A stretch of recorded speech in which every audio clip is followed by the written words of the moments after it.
Aujourd'hui, 5e jour du procès pénal contre Sean Combs, une certaine urgence règne dans la salle d'audience car Cassie Ventura, son ex-compagne, et l'une des principales accusatrices, devrait terminer son témoignage. Le juge Arun Subramanian a indiqué qu'il souhaitait que Ventura quitte la barre aujourd'hui même, en raison de sa grossesse avancée, puisqu'elle pourrait accoucher dès ce week-end selon la procureure Maureen Comey. La défense, représentée par l'avocat Mark Anifilo, tente de terminer le contre-interrogatoire avant le déjeuner, mais sans garantie. Elle s'appuie notamment sur des messages explicites échangés entre Ventura et Combs.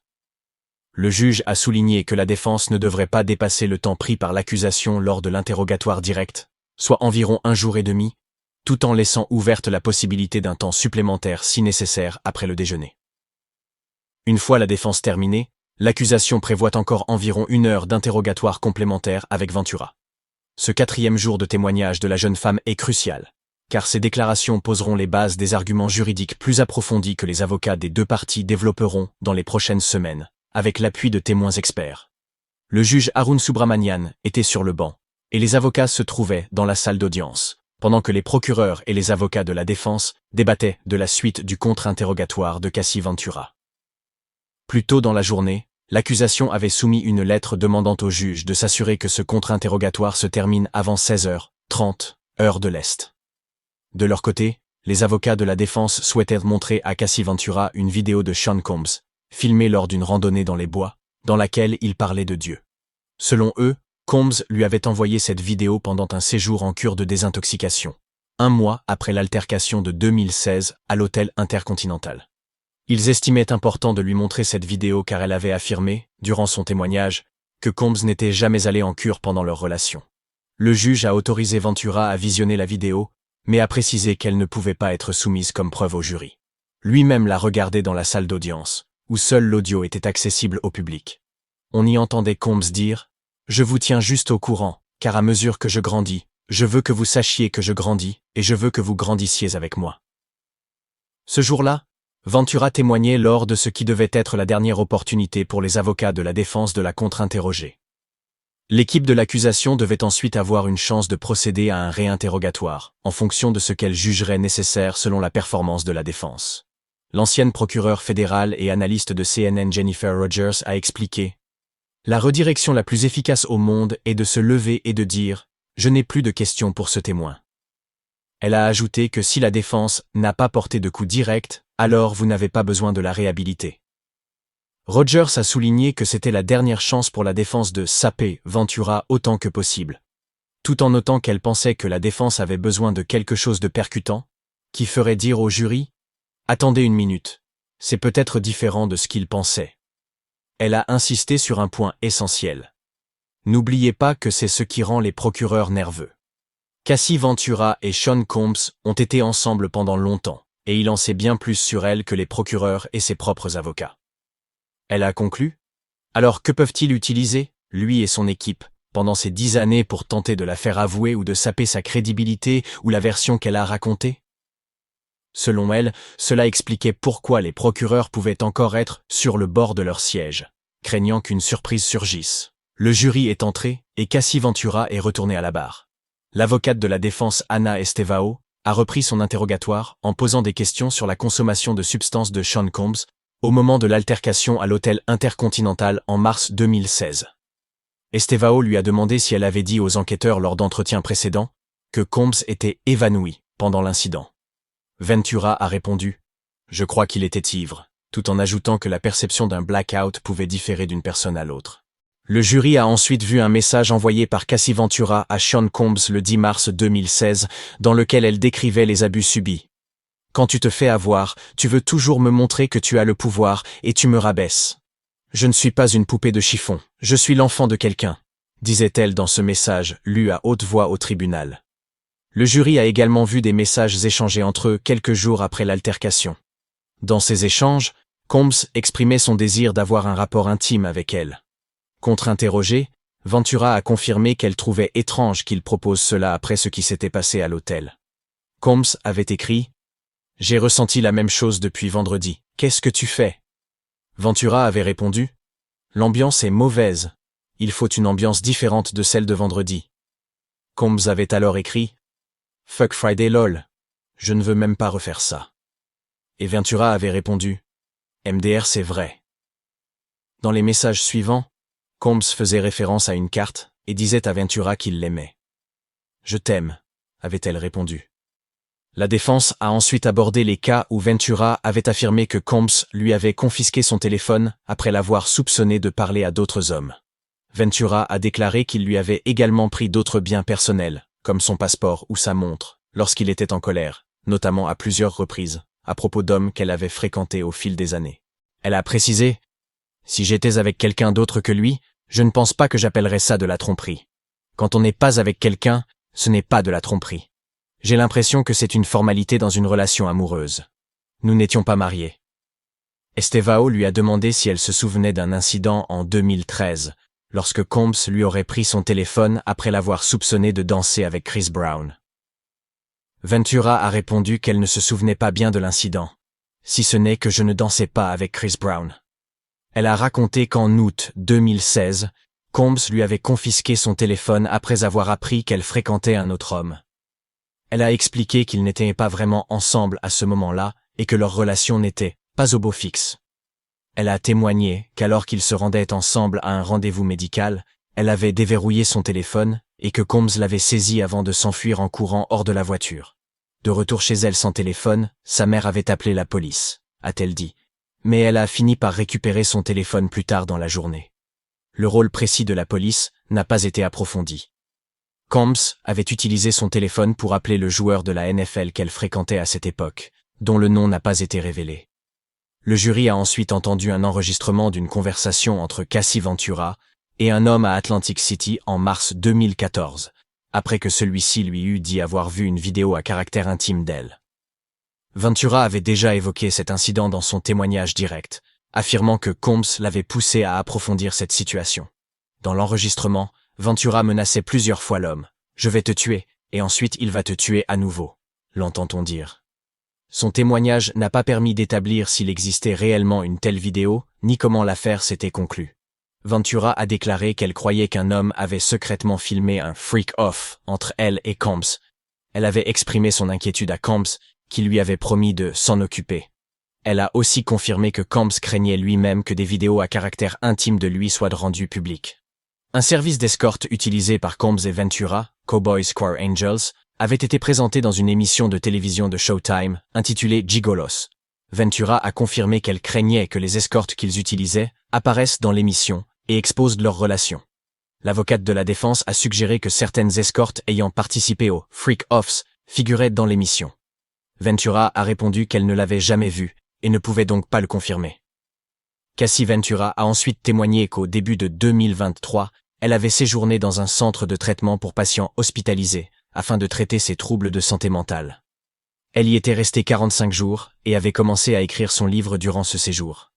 L'avocate de la défense a mentionné que le centre, Willow House, traitait notamment les patients souffrant de compulsions liées aux rapports intimes et de dépendance affective. Ventura a déclaré qu'elle n'avait reçu aucun traitement pour ces troubles spécifiques. Elle a également confirmé qu'elle prenait de la buprenorphine depuis qu'elle s'était vue prescrire ce médicament en 2022 pour une dépendance aux opiacés. Elle a affirmé qu'elle avait été soignée à Willow House pour un trouble de stress post-traumatique, TSPT, et qu'elle y avait suivi plusieurs types de thérapies, notamment l'EMDR, désensibilisation et retraitement par les mouvements oculaires, et l'expérience somatique. Cela m'aide à me remémorer mes souvenirs et à les traiter, a-t-elle expliqué.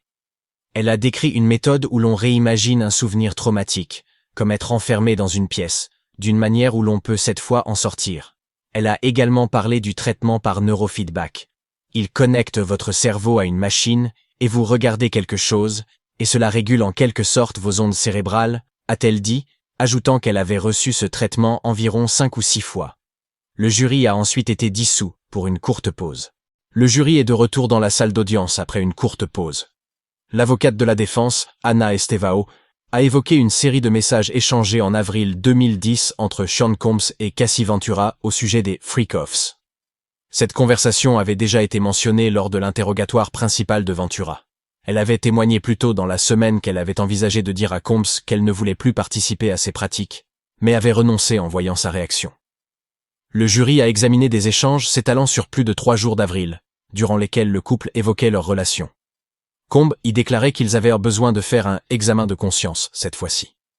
Ventura disait ne pas se sentir aimé, ce à quoi Combs avait répondu « Tu ne sais pas ce que c'est que de prendre soin de moi ». Voici un échange du 19 avril 2010. Ventura. Je veux te parler de quelque chose demain. Je vais dormir. Je t'aime. Combs. Est-ce que ça va me stresser? De quoi s'agit-il? Ventura. Laisse tomber. Ça peut attendre. Ce n'est pas grave. Combs. Maintenant tu ne veux plus le faire. Oh, je le sais déjà. Tu es tellement prévisible. Ventura. Vraiment? Ok. Puisque c'est bien ça, on en reste là, vu que je suis si prévisible. Bonne nuit. Combs. Peu importe bébé, je ne jouerai pas avec toi, et tu ne vas pas continuer à me faire taire. Ventura. Je ne te réprimande pas, je ne le fais jamais. C'est même toujours l'inverse.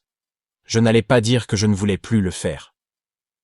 Cette semaine, une scène tendue s'est déroulée devant le palais de justice de Manhattan, où Sean Diddy Combs est jugé pour trafic sexuel et complot de racket. Elizabeth Wagmeister de CNN, qui couvre l'affaire depuis le tribunal fédéral, a rapporté vendredi que plusieurs fans de Combs s'étaient rassemblés à l'extérieur pour lui témoigner leur soutien. Ils sont très passionnés et bruyants, a-t-elle déclaré, signalant qu'un partisan de Combs et un opposant s'étaient disputés bruyamment à proximité, alors qu'elle rapportait en direct. Ce palais de justice ressemble à un véritable asile de fous, autant du côté du public que des médias, a ajouté Wagmeister. L'avocate de la défense Anna Estevao a demandé à Cassie Ventura si elle détestait aujourd'hui Sean Combs. « Je ne le déteste pas », a-t-elle répondu. « Est-ce que tu l'aimes encore » a insisté Estevao. « J'ai de l'amour pour ce qu'il a été, pour le passé », a répondu Ventura. Estevao a ensuite abordé les échanges de messages entre Cassie Ventura et Combs en septembre 2018, à propos de rumeurs selon lesquelles il aurait une liaison avec son professeur de yoga. Ventura. J'ai entendu dire que tu sortais avec quelqu'un que je ne connais pas. Combs. Je ne sors pas. Je ne sors avec personne. Ventura. Peut-être que tu as toujours eu des rendez-vous. Puis, il faut vraiment que j'arrête de m'en soucier. Combs. Tu veux commencer à voir quelqu'un? Si oui, parlons-en. À ce moment-là, Ventura fréquentait déjà celui qui allait devenir son mari, a-t-elle témoigné. Elle a également déclaré que, le mois précédent, en août 2018, elle avait dîné avec Combs, pensant qu'il s'agissait d'une conversation de clôture. Après le dîner, il l'avait raccompagnée chez elle et, selon elle, l'aurait vue à ce moment-là. Le jury a vu d'autres messages de septembre 2018 dans lesquels Combs écrivait à Ventura « Je veux que tu m'aimes, j'ai besoin que tu t'aimes ». Ventura lui avait répondu « Je t'aime vraiment, mais je préférerais ne plus être l'une de tes petites amies ». Ils se disaient impatients de se revoir. Le lendemain, ils se sont vus et ont eu des relations sexuelles. Ventura a confirmé que son mari actuel l'avait appelée en FaceTime alors qu'elle était avec Combs. L'avocate Estevao a suggéré que c'était à ce moment-là que Ventura avait déclaré à son mari que Combs l'avait vue. Ce n'était pas cette nuit-là, a répondu Ventura à la barre. Dans des messages datant du début octobre 2018, Combs écrivait à Ventura qu'il allait se retirer et qu'il serait là lorsqu'elle aurait besoin de lui. Ventura répondait qu'elle ne savait pas comment gérer les choses et ajoutait « Je suis perdu sans toi ». La défense semble avoir abordé le traitement de santé mentale suivi par Ventura pour semer le doute sur la précision de ses souvenirs. Ventura a témoigné s'être rendue en 2023 dans un centre spécialisé pour un trouble de stress post-traumatique lié à sa relation avec Combs. Elle a suivi plusieurs formes de thérapie, dont l'EMDR, désensibilisation et retraitement par les mouvements oculaires, et la thérapie somatique. Selon Julie Grant, présentatrice de Cours TV et ancienne procureure, cette stratégie de la défense est une pente glissante. Elle pourrait chercher à convaincre le jury que Ventura n'a pas une mémoire fiable, mais doit être prudente. Elle reste une victime. Le ministère public devrait revenir sur ce point pour démontrer que, sans les traumatismes subis, Ventura n'aurait pas eu besoin d'un tel traitement. Le contre-interrogatoire touche à sa fin. Avant le retour du jury, les avocats ont discuté avec le juge de certaines preuves encore en suspens. Concernant les SMS que la défense souhaite évoquer, l'avocate Tenny Geragos a annoncé que Kerry Morgan, ancienne meilleure amie de Ventura, devrait témoigner prochainement. Ventura a affirmé qu'elle ne lui parlait plus depuis une dispute datant de 2018, lié à un épisode durant lequel Combs l'aurait frappé avec un cintre en bois. Combs et Ventura avaient tous deux versé de l'argent à Morgan à la suite de cet incident, mentionné également dans la plainte déposée par Ventura. L'accusation poursuit actuellement la présentation de ses preuves. Les avocats ont indiqué hier que les prochains témoins seraient Dawn Richard et Yazin Binda, sans préciser l'ordre de passage. L'interrogatoire de Cassie Ventura semble presque terminé. Un autre témoin pourrait même être appelé dans la journée. L'interrogatoire par la défense est maintenant terminé. La procureure fédérale Emily Johnson interroge à nouveau Ventura pour le ministère public. Le jury a vu des messages entre Combs et Ventura datant de 2019 et 2020. En mars et mai 2019, Combs lui écrivait notamment « Je t'envoie de l'amour ». Puis « Félicitations Cass, je suis vraiment heureux pour toi, tu seras une merveilleuse mère. Que Dieu te bénisse ». Ventura a témoigné qu'elle était enceinte à cette époque. Elle a répondu « Merci, que Dieu te bénisse ». En mars 2020, Combs envoyait « Ma meilleure amie me manque, j'espère que tu vas bien ».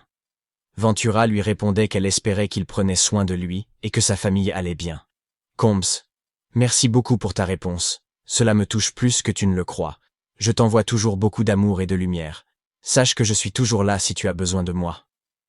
Dans d'autres messages, il ajoutait que les choses avaient été vraiment difficiles sans ton amitié et qu'il n'avait que de l'amour pour toi pour toujours. Ventura lui répondait qu'elle ne l'avait jamais détesté et qu'elle ne serait pas arrivée à ce moment heureux de sa vie sans lui. Combs répondait avec émotion, « Des larmes de joie. Je ne sais même pas quoi dire. J'espère que tu pourras me pardonner. Nous avons eu de la chance de survivre. Dieu veillait sur nous. On a tout vécu à fond. » Il se disait heureux que Ventura ait trouvé quelqu'un qui l'aime et la respecte comme elle le mérite, et proposait de se voir, ajoutant, « Je t'écris avec tout le respect dû à ton mariage. » Ils ne se sont jamais revus après cette conversation. Avant la fin du contre-interrogatoire, Cassie Ventura a confirmé qu'elle, son mari et leurs enfants, avaient emménagé chez ses parents dans le Connecticut en octobre 2023. L'avocate Estevao lui a demandé si cette décision était liée à des difficultés financières, ce que Ventura a nié, expliquant qu'ils avaient simplement choisi de quitter Los Angeles pour s'installer sur la côte Est. Ventura a également confirmé qu'elle se préparait à une tournée à ce moment-là. Estevao a mentionné la plainte civile déposée par Ventura contre Combs en 2023 et l'accord financier conclu. Quand vous avez su que vous alliez recevoir 20 millions de dollars, vous avez annulé la tournée, a-t-elle déclaré. Ce n'était pas la raison, a répondu Ventura. La procureure Emily Johnson a interrogé Cassie Ventura à propos des messages que le jury avait consultés, dans lesquels elle et Sean L. a précisé « Si j'étais avec quelqu'un d'autre que lui, je ne pense pas que j'appellerais ça de la tromperie. Quand on n'est pas avec quelqu'un, ce n'est pas de la tromperie. J'ai l'impression que c'est une formalité dans une relation amoureuse. Nous n'étions pas mariés. » Estevao lui a demandé si elle se souvenait d'un incident en 2013, lorsque Combs lui aurait pris son téléphone après l'avoir soupçonné de danser avec Chris Brown. Ventura a répondu qu'elle ne se souvenait pas bien de l'incident, si ce n'est que je ne dansais pas avec Chris Brown. Elle a raconté qu'en août 2016, Combs lui avait confisqué son téléphone après avoir appris qu'elle fréquentait un autre homme. Elle a expliqué qu'ils n'étaient pas vraiment ensemble à ce moment-là et que leur relation n'était pas au beau fixe. Elle a témoigné qu'alors qu'ils se rendaient ensemble à un rendez-vous médical, elle avait déverrouillé son téléphone et que Combs l'avait saisi avant de s'enfuir en courant hors de la voiture. De retour chez elle sans téléphone, sa mère avait appelé la police, a-t-elle dit. Mais elle a fini par récupérer son téléphone plus tard dans la journée. Le rôle précis de la police n'a pas été approfondi. Combs avait utilisé son téléphone pour appeler le joueur de la NFL qu'elle fréquentait à cette époque, dont le nom n'a pas été révélé. Le jury a ensuite entendu un enregistrement d'une conversation entre Cassie Ventura et un homme à Atlantic City en mars 2014, après que celui-ci lui eût dit avoir vu une vidéo à caractère intime d'elle. Ventura avait déjà évoqué cet incident dans son témoignage direct, affirmant que Combs l'avait poussé à approfondir cette situation. Dans l'enregistrement, Ventura menaçait plusieurs fois l'homme. « Je vais te tuer. Et ensuite il va te tuer à nouveau », l'entend-on dire. Son témoignage n'a pas permis d'établir s'il existait réellement une telle vidéo, ni comment l'affaire s'était conclue. Ventura a déclaré qu'elle croyait qu'un homme avait secrètement filmé un « freak-off » entre elle et Combs. Elle avait exprimé son inquiétude à Combs, qui lui avait promis de s'en occuper. Elle a aussi confirmé que Combs craignait lui-même que des vidéos à caractère intime de lui soient rendues publiques. Un service d'escorte utilisé par Combs et Ventura, Cowboys Car Angels, avait été présenté dans une émission de télévision de Showtime, intitulée Gigolos. Ventura a confirmé qu'elle craignait que les escortes qu'ils utilisaient apparaissent dans l'émission et exposent leur relation. L'avocate de la défense a suggéré que certaines escortes ayant participé au Freak Offs figuraient dans l'émission. Ventura a répondu qu'elle ne l'avait jamais vu et ne pouvait donc pas le confirmer. Cassie Ventura a ensuite témoigné qu'au début de 2023, elle avait séjourné dans un centre de traitement pour patients hospitalisés afin de traiter ses troubles de santé mentale. Elle y était restée 45 jours et avait commencé à écrire son livre durant ce séjour. L'avocate de la défense a mentionné que le centre, Willow House, traitait notamment les patients souffrant de compulsions liées aux rapports intimes et de dépendance affective. Ventura a déclaré qu'elle n'avait reçu aucun traitement pour ces troubles spécifiques. Elle a également confirmé qu'elle prenait de la buprenorphine depuis qu'elle s'était vue prescrire ce médicament en 2022 pour une dépendance aux opiacés. Elle a affirmé qu'elle avait été soignée à Willow House pour un trouble de stress post-traumatique, TSPT, et qu'elle y avait suivi plusieurs types de thérapies, notamment l'EMDR, désensibilisation et retraitement par les mouvements oculaires, et l'expérience somatique. Cela m'aide à me remémorer mes souvenirs et à les traiter, a-t-elle expliqué. Elle a décrit une méthode où l'on réimagine un souvenir traumatique, comme être enfermé dans une pièce, d'une manière où l'on peut cette fois en sortir. Elle a également parlé du traitement par neurofeedback. Il connecte votre cerveau à une machine, et vous regardez quelque chose et cela régule en quelque sorte vos ondes cérébrales, a-t-elle dit, ajoutant qu'elle avait reçu ce traitement environ 5 ou 6 fois. Le jury a ensuite été dissous pour une courte pause. Combs exprimait leur amour l'un pour l'autre. Y a-t-il eu des périodes où Sean s'est montré gentil et affectueux? A demandé Johnson. Ventura a témoigné que oui. Ces périodes ont-elles duré? Non, a répondu Ventura, ajoutant. Quand Sean n'était plus heureux, cela affectait tout le monde autour de lui. À la question de savoir comment ses humeurs l'avaient affecté, elle a répondu. Elles ont affecté toute ma vie. Elle a ajouté. Si Sean était d'humeur à faire un freak-off, mon travail passait au second plan, ce qui signifiait que ma carrière ne serait pas prise en compte, parce que je devais faire autre chose. Cassie Ventura a témoigné que l'humeur de Sean Combs influençait profondément la manière dont elle se percevait. Tout au long de notre relation, j'étais vraiment très attaché à ses paroles et à tout ce qu'il disait. J'avais confiance en son style et en tout ce qu'il faisait. Alors, quand il me rabaissait ou me faisait sentir inférieur, j'étais encore plus dur avec moi-même. J'étais déjà très dur avec moi-même, a-t-elle dit. Il y avait du positif, mais aussi beaucoup de négatif. La procureure Johnson lui a ensuite posé des questions sur les moments où Sean Combs prétendait ne pas se souvenir de l'avoir agressé physiquement. Ventura a déclaré qu'il y avait des moments où il s'évanouissait et qu'elle pouvait dire qu'il était dans cet état. Elle a ajouté « Il y avait des moments où il était assez conscient de ce qu'il faisait. C'est juste qui il était », a-t-elle déclaré. Lorsqu'on lui a demandé ce qu'elle entendait par là, elle a répondu l'avoir vu être violent avec d'autres personnes. Mais je connaissais la différence, car j'avais été confrontée à cela, a-t-elle ajouté.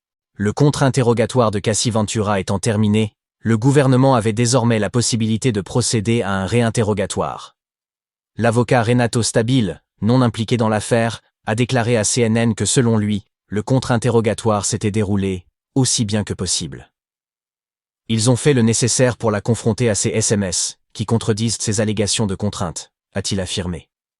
Mais n'oubliez pas que l'accusation va clarifier une grande partie de ces éléments dès maintenant lors de sa réorientation. Il a ajouté que l'accusation pouvait désormais revenir sur certains de ses messages textes pour permettre à Ventura d'expliquer pourquoi, malgré des échanges affectueux ou des choses qu'elle avait organisées, elle se sentait tout de même contrainte. Il a reconnu que la séparation, pour le jury, entre témoignages de violence, abus, menaces et les accusations de trafic d'êtres humains ou de racket serait extrêmement difficile à faire pour tout être humain. La procureure Johnson a interrogé Ventura sur son témoignage selon lequel Sean Combs avait freiné sa carrière musicale. Ventura a affirmé qu'elle ne pouvait pas faire beaucoup de choses qu'elle voulait faire, à cause de sa participation aux Freak Offs imposés par Combs. J'avais un tout autre métier, a-t-elle témoigné. Johnson lui a demandé ce qu'était ce métier. Ventura a répondu « En gros, je travaillais dans le sexe. » Le juge a immédiatement accordé une requête de la défense pour que cette réponse soit retirée du dossier. Le jury a ensuite vu un échange de 2012 entre Ventura et un membre de son équipe au sujet d'une opportunité. Puff est d'accord pour que tu fasses une vidéo pour Common? Ventura a répondu. Je ne sais pas, il va sûrement dire non, MDR. Elle a ensuite confirmé que Combs avait effectivement dit non à la vidéo. Ventura avait signé un contrat de 10 albums avec le label de Combs, mais n'en avait sorti qu'un seul, comme elle l'avait déjà indiqué plus tôt dans la semaine. La procureure Johnson est revenue sur plusieurs éléments abordés lors du contre-interrogatoire, notamment un épisode où un homme aurait menacé Ventura en affirmant avoir une vidéo explicite d'elle. Ventura a témoigné qu'elle ressentait la pression de Sean Combs, qui lui avait ordonné de ne pas laisser cet homme hors de sa vue. Il m'a envoyé pas mal de SMS, m'a appelé pas mal de fois à ce sujet, alors j'ai senti que je devais gérer la situation, a-t-elle dit. Johnson est aussi revenue sur les accusations selon lesquelles Ventura aurait été incohérente sur la date à laquelle elle affirme avoir été vue par Combs en 2018. Elle lui a demandé « As-tu un doute sur le fait que Sean t'avait » ? « Non », a répondu Ventura. L'accusation lui a également demandé de revenir sur l'annulation de sa tournée en 2023. La défense avait laissé entendre qu'elle avait annulé à cause de l'indemnité reçue dans son procès civil. Ventura a nié cette version. Elle a déclaré que la véritable raison était qu'elle se sentait dépassée après avoir abordé le passé comme elle l'avait choisi. C'était vraiment bouleversant et je ne voulais pas être loin de mes enfants à ce moment-là, je ne voulais pas y aller, a-t-elle dit. Johnson a terminé son interrogatoire complémentaire. L'avocate de la défense, Ana Estevao, est revenue pour une nouvelle série de questions. Ventura est restée à la barre. Johnson a ensuite interrogé Ventura à propos de l'accord qu'elle avait conclu en 2023 avec Sean Combs. Elle a confirmé avoir reçu 20 millions de dollars. Johnson lui a demandé si elle rendrait cet argent si cela signifiait ne jamais avoir vécu de freak-offs. Ventura a répondu « Je rendrais cet argent si je n'avais jamais eu à subir de freak-offs. » Fondant en larmes, elle a poursuivi « Si je n'avais jamais eu à avoir de freak-offs, j'aurais eu une certaine autonomie et un certain pouvoir d'action. » Puis, bouleversée, « Et je n'aurais pas eu à travailler si dur pour le récupérer. » L'avocate Estevao a ensuite demandé à Ventura si Combs l'avait laissé résilier son contrat d'enregistrement après la fin de leur relation. « J'ai dû me battre pour sortir du contrat, » a-t-elle répondu, tout en reconnaissant qu'elle avait, finalement, réussi à rompre avec Bad Boy Records. Estevao l'a interrogée sur les contacts de haut niveau qu'elle avait eus dans l'industrie musicale grâce à sa relation avec Combs. Elle lui a demandé de confirmer ses collaborations avec Nicki Minaj, Kid Cudi, Rick Ross et Pusha T. Ventura avait déjà témoigné que sa relation avec Combs avait fini par freiner sa carrière, en particulier en raison des freak-offs, qui s'était transformé en un tout autre travail. Le témoignage de Cassie Ventura s'est achevé. Les procureurs et les avocats de la défense ont fait une courte pause avant le prochain témoin. Peu avant la fin, Ventura a également révélé avoir récemment conclu un accord d'environ 10 millions de dollars avec l'hôtel Intercontinental, où des caméras de surveillance avaient filmé Sean Combs en train de la traîner et de la frapper en mars 2016. Elle a confirmé avoir signé cet accord le mois précédent. L'agent spécial Yacine Binda, témoin appelé à la barre, a témoigné pendant environ 45 minutes. Les procureurs avaient annoncé leur intention de faire témoigner Dawn Richard dans l'après-midi, car elle avait traversé le pays pour être présente au tribunal ce jour-là. Avant cela, une discussion a eu lieu entre la défense et l'accusation concernant une ordonnance judiciaire, limitant les sujets que Richard était autorisé à aborder pendant son témoignage. La procureure Maureen Comey a précisé que Richard allait témoigner avoir été témoin des violences commises par Sean Combs envers Cassie Ventura, avoir vu Combs et ses agents de sécurité armés, en possession de stupéfiants et en train d'en distribuer. Elle allait aussi témoigner que l'équipe de Combs l'avait menacée pour qu'elle garde le silence à ce sujet. Comey a estimé que ce témoignage durerait environ 30 minutes. Une fois que Cassie Ventura a terminé son témoignage au procès de Sean Diddy Combs, son avocat Doug Wigdor a lu une déclaration de son mari, Alex Fine. Ces 5 derniers jours, le monde a pu constater la force et le courage de ma femme, qui s'est libérée de son passé. On a beaucoup spéculé en ligne sur ce que je devais ressentir en écoutant son témoignage. J'ai ressenti tant de choses. J'ai ressenti une immense fierté et un amour immense pour Cass. J'ai ressenti une profonde colère qu'elle ait été contrainte de se retrouver face à quelqu'un qui a tenté de la briser. Alors, à lui, et à tous ceux qui l'ont soutenu, sachez ceci. Vous ne l'avez pas fait. Vous n'avez pas brisé son courage ni son sourire qui illumine chaque pièce. Vous n'avez pas brisé l'âme d'une mère qui fait les plus beaux câlins et joue aux jeux les plus fous avec nos petites filles. Vous n'avez pas brisé la femme qui a fait de moi un homme meilleur. Je n'ai pas sauvé Cassie, comme certains l'ont dit. Dire cela est une insulte aux années de travail pénible que ma femme a accomplies pour se sauver. Cassie a sauvé Cassie. Elle seule s'est libérée des abus, de la coercition, de la violence et des menaces. Elle a combattu les démons comme seul un démon en personne aurait pu la vaincre. Tout ce que j'ai fait, c'est l'aimer comme elle m'a aimé. Sa vie est désormais entourée d'amour, de rire et de notre famille. Ce chapitre horrible est à jamais derrière nous, et nous ne ferons plus de déclarations. Nous apprécions tout l'amour et le soutien que nous avons reçus. Et nous vous demandons de respecter notre vie privée, alors que nous accueillons notre fils dans un monde désormais plus sûr, grâce à sa mère. Après le témoignage de Cassie Ventura, son avocat Doug Wigdor a aussi lu une déclaration écrite par Ventura elle-même à l'extérieur du tribunal de New York. Cette semaine a été extrêmement difficile, mais aussi remarquablement enrichissante et apaisante pour moi. J'espère que mon témoignage aura donné force et voix à d'autres survivants, et qu'il pourra aider d'autres personnes qui ont souffert à s'exprimer et à guérir des abus et de la peur. Pour moi, plus je guéris, plus je me souviens. Et plus je me souviens, plus je n'oublierai jamais. Je tiens à remercier ma famille et mes proches pour leur soutien indéfectible, et je suis reconnaissante pour toute la gentillesse et les encouragements que j'ai reçus. Je suis heureuse de clore ce chapitre de ma vie, et je me concentre sur la fin de ma grossesse. Je demande que l'intimité soit préservée pour moi et ma famille qui s'agrandit. Paul Martin, ancien procureur et avocat pénaliste, a commenté que le témoignage de Ventura était une pièce importante du dossier contre Sean Combs, mais pas suffisante à elle seule.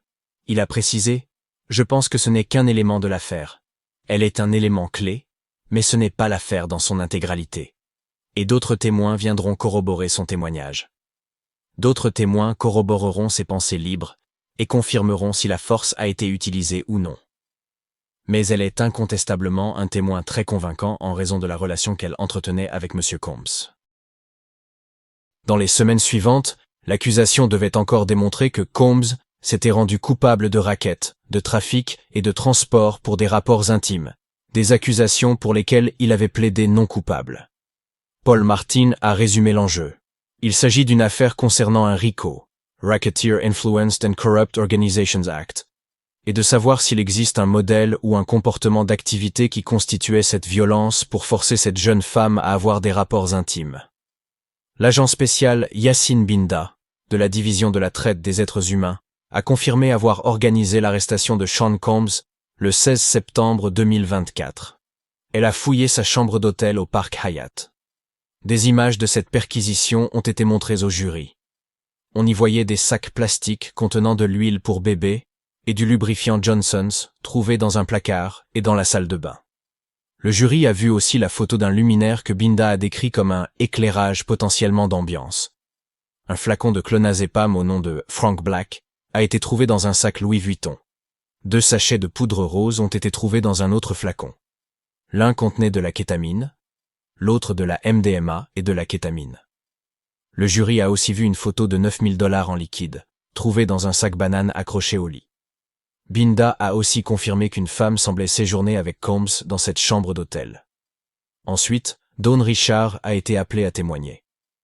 Elle a travaillé pour Sean Combs de 2004 à 2011 et l'a identifié en salle d'audience. Elle a raconté qu'en 2009, elle avait vu Cassie Ventura se faire attaquer par Sean Combs.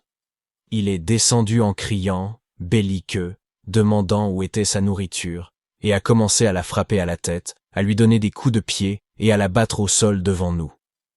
Richard a expliqué qu'avant cette agression, elle se trouvait avec Ventura dans la cuisine, en train de préparer des œufs. Combs est arrivé furieux.